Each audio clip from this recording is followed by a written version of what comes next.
ಕಾಲು ತುಳಿತ ಕೇಸ್ನಲ್ಲಿ ನಟ ಅಲ್ಲು ಅರ್ಜುನ್ಗೆ ಮತ್ತೆ ಸಂಕಷ್ಟ ಎದುರಾಗ್ತಾ ಇದೆ. ಹೈಕೋರ್ಟ್ನಲ್ಲಿ ಮೇಲ್ಮನವಿಯನ್ನು ಸಲ್ಲಿಕೆ ಮಾಡಿದ್ದಾರೆ ತೆಲಂಗಾಣದ ಪೊಲೀಸರು.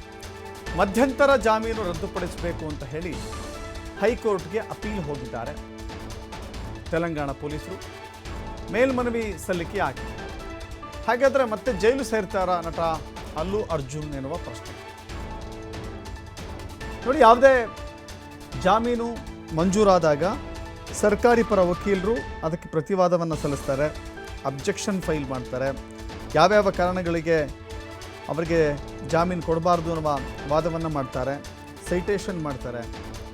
ಇದಾದ ಬಳಿಕವೂ ಕೂಡ ವಾದ ಪ್ರತಿವಾದವನ್ನು ಆಲಿಸಿದ ಬಳಿಕ ಜಾಮೀನು ಕೊಟ್ಟರೆ ಮತ್ತೆ ಅದನ್ನು ಮೇಲ್ಮಟ್ಟದ ಕೋರ್ಟ್ಗಳಿಗೆ ಅಪೀಲ್ ಹೋಗ್ತಾರೆ.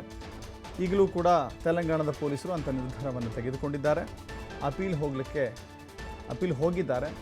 ಮಧ್ಯಂತರ ಜಾಮೀನನ್ನು ಕೊಡಬಾರ್ದು ಅಂತ ಹೇಳಿ ಮನವಿ ಮಾಡಿದ್ದಾರೆ. ಕೋರ್ಟ್ ಇದನ್ನು ಯಾವ ರೀತಿ ಪರಿಗಣಿಸುತ್ತೆ, ವಾದ ಪ್ರತಿವಾದ ಹೇಗೆ ನಡೆಯುತ್ತೆ ನೋಡಬೇಕಾಗಿದೆ.